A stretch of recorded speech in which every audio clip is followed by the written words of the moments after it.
Hello, this is Robert with Beyond 20. Today we're in Cherwell version 5, and I'm going to walk through the prompt option for a field, which you can do via updating a business object through a one-step, which is different than the Cherwell pop-up option on a one-step. So let's go ahead and launch the orange pill here, and we'll show the difference real quick. If you already have a blueprint open, like I do, you can go ahead and get started. Otherwise, you'll want to go ahead and click on Create New Blueprint. And on the incident form, we're going to add a button on here to prompt the user to update the service. So let's go ahead and drag a new button on the screen. We'll call this Update Service.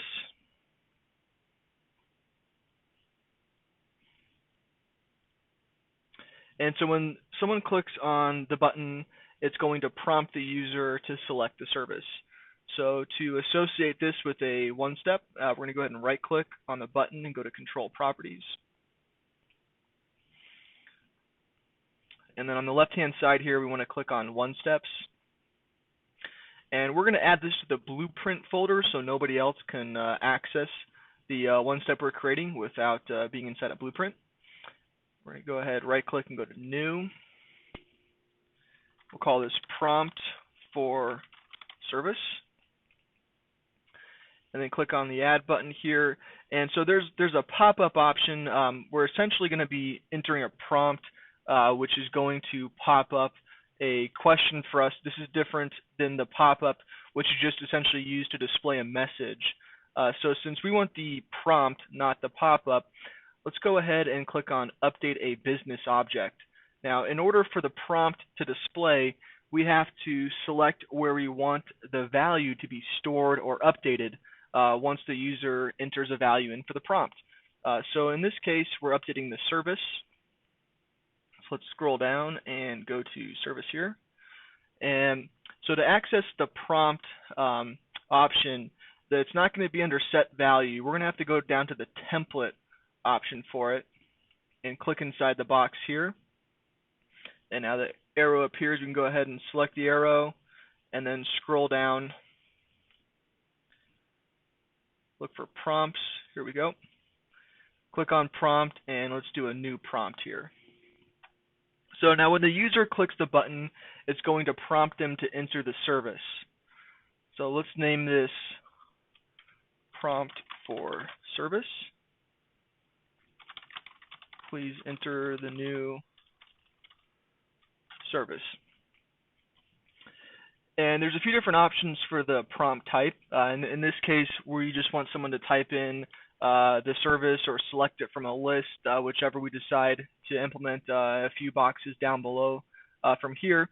There's a few different options if we're prompting for a number, a date, or a date time, true, false value. There's a few different options we can select from here. In this case, you want the text prompt.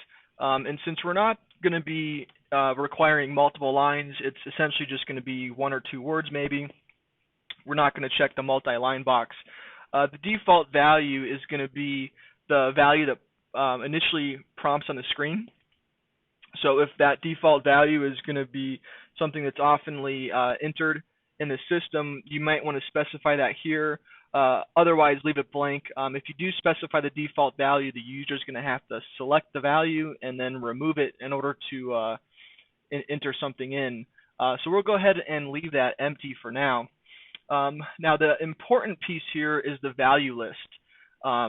If we select none, it's going to let someone enter in any information. If we want to go ahead and select valid values for a field, we're going to have to enter the business object that it's associated with. So this is incident. And then the field is going to be service. So let's go scroll down to service. And then we want to check the user can only choose values from the list.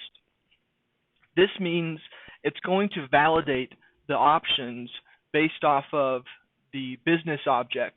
That any field validations that were previously set on that service field for the incident business object it's going to go off of those valid options. So if there's validation that's enforced, it's going to list all the different services.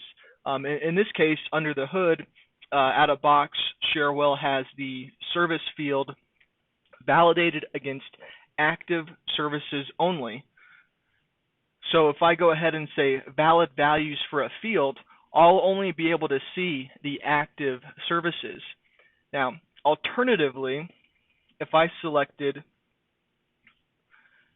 values from a table and field, you notice it lists all the different business objects here. So this is no longer associated with the service field that uses the validation that was set on the incident object. But I'm going to go ahead and click the all tables so I can pull up the service. Let's see down here. We've got service, and then the field's going to be service name.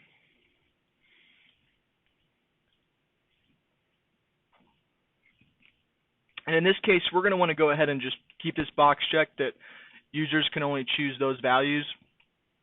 And we could further constrain this based on active services only. So if I go down to the status of the service is active,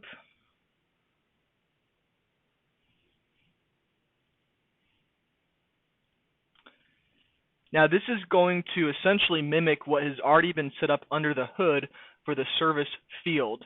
So we're only going to prompt for services that are active, and it's going to allow us to choose that from a list that is preset for us based off of the constraints. Let's go ahead and click on OK here. If there's any other constraints, you could add those in here. And I also like to keep the list display options automatic, let the system determine the best display. That usually works out the best. So go ahead and click OK. And we'll click on OK again. So this is going to update the business object to update it with the service that we selected. So we'll click OK. And now let's save and publish this blueprint.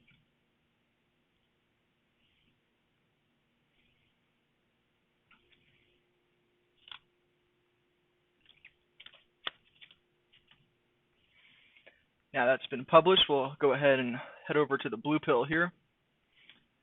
Reload definitions so we get the latest and greatest. Now let's pull up a incident.